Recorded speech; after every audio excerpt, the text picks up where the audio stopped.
میں آپ کو دکھاؤں گا. یہ تنویر المقباس من تفسیر عبداللہ ابن عباس ہے. اس کو محمد ابن یعقوب فیروز آبادی صاحب القاموس المحیط نے جمع کیا. عبداللہ ابن عباس کے اقوال تفسیر میں سنہ 1992 میں چھپی ہے. ملاحظہ کریں یہ سورہ تحریم ہے. سورہ تحریم میں یہ آیت ہے ضرب اللہ مثلا للذین کفروا امرأۃ نوح وامرأۃ لوط. باقی آیا الی آخر الآیہ. صحیح ہے, یہ آیت ہے. اس کے ذیل میں عبداللہ ابن عباس کیا فرماتے ہیں؟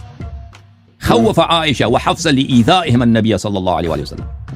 اللہ تعالیٰ نے ڈرایا ہے عائشہ اور حفصہ کو کہ انہوں نے اذیت کی ہے نبی کریم صلی اللہ علیہ وسلم کو. کیسے ان کو ڈرایا؟ بامرأۃ نوح وامرأۃ لوط. امرأۃ نوح اور امرأۃ لوط کا ذکر کرتے ہوئے ضرب اللہ بین لہ بین اللہ مثلا صفتا.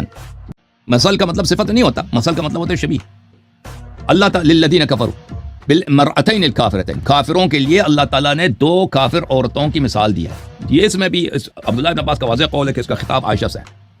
اچھا, اور پھر اس کے بعد دیکھیں ومریم ابنۃ عمران التی وضرب اللہ مثلا للذین آمنوا امرأۃ فرعون.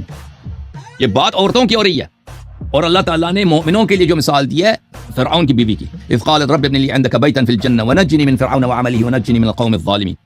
تو اگر مراد عائشہ حفصہ نہ ہوتا تو یہ بنتا ہی نہیں ہے. بھائی فصاحت بلاغت میں یہ اگر کفار کے لیے مثال دینا ہوتا نا عام کافر کے لیے تو اس کا دے دیتا, فرعون کا مثال دے دیتا اللہ, نمرود کا دے دیتا, ابو جہل کا مثال دے دیتا جو بڑے بڑے کافر تھے. اور مومنوں کے لیے بھی جو مثال دیا, کس کی مثال دی ہے؟ امرأت فرعون کی بیوی. تو بات ہی ہو رہی ہے بیویوں کی. اگر عام مومن عام کافر کے لیے مثال دینا ہوتا نا تو ان کی مثالوں کی ضرورت نہ پڑتی. اچھا میں ایک اور آپ کو دکھاؤں.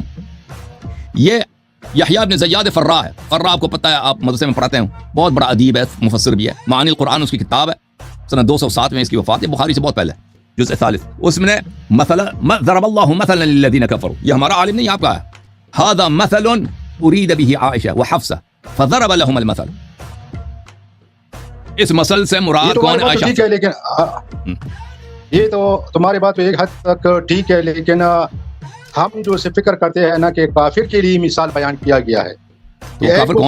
اگر تم رسول اللہ اور کافر جیسا ابو طالب, عفواً تم خفا نہ ہو جاؤ اس بات پر کہ اگر ابو طالب بھی کافر ہو نا, اس کو رسول اللہ علیہ السلام کو قرابت کوئی فائدہ نہیں پہنچ سکتے.